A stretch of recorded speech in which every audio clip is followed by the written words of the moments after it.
తెలంగాణ ప్రభుత్వము గౌరవ ముఖ్యమంత్రి రేవంత్ రెడ్డి గారు ఏదైతే చెరువులను కాపాడాలని చెప్పేసి నిర్ణయం తీసుకున్నాడో ఇది మంచి కార్యక్రమం. ఇది చెరువులు కబ్జాలు చేసిన వారు ఎవరైనా సరే దాన్ని కాపాడడానికి అందరూ కూడా ముందుకు రావాల్సిన బాధ్యత అందరి మీద ఉన్నది.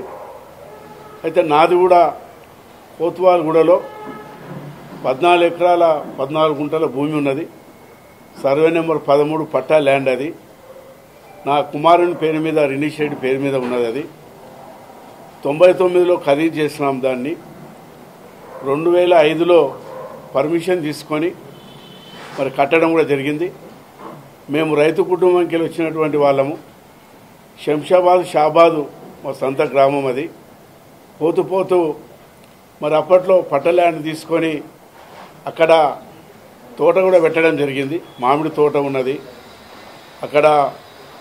ఆవులు బళ్ళు కూడా పెంచుతాం అక్కడ. మరి అక్కడ చాలామంది పనులు ఉన్నారు అక్కడ. వరి పంట కూడా వేసినామాడ.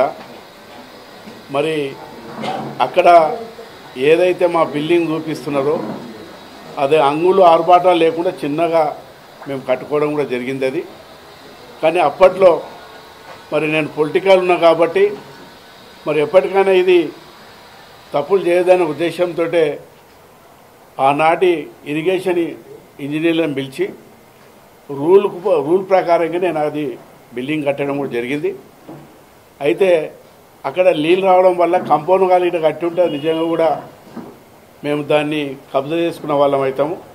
మీరు అందరూ కూడా పోయి చూడండి. కంపౌండ్ వాల్ లేదు, ఏం లేదు. అది ఆనాడు ఇరిగేషన్ గారు ఏదైతే చెప్పినారో ఆ రూల్ ప్రకారంగానే అప్పటి కలెక్టర్ గారు కూడా, ఎందుకంటే అప్పట్లోనే కొంతమంది మహేందర్ రెడ్డి గారు చెరువు దగ్గర కట్టిదాన్ని ఒక రూమ్ రావడంతో అప్పటి కలెక్టర్ గారితో కూడా మాట్లాడి సర్వే చేయించేసి ఎక్కడైతే రూల్ ప్రకారం కట్టని అక్కడనే ఆ బిల్డింగ్ కట్టుకోవడం జరిగింది. అది చిన్న బిల్డింగ్. అది ఒకవేళ తప్పని తెలిసి ఒకవేళ నిజంగా రూల్స్ వ్యతిరేకం ఉంటే మరి ప్రభుత్వం ఏదైతే చేస్తున్నదో దానికి తప్పకుండా సహకరించి మేమే దాన్ని తీసేస్తాం. ఎందుకంటే అది ఏదో చిన్నగా కట్టుకొని ఉన్నది.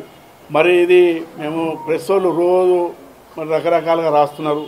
కొంతమంది మీడియా వాళ్ళు, కొంతమంది సోదరిమణులు పోయినారు అక్కడ నేను వాళ్ళకి చెప్పిన, వాళ్ళు ఏమైనా చూసుకుంటే చూసుకోమని చెప్పిన నేను. ఎందుకంటే మేము తప్పు చేయలేదు.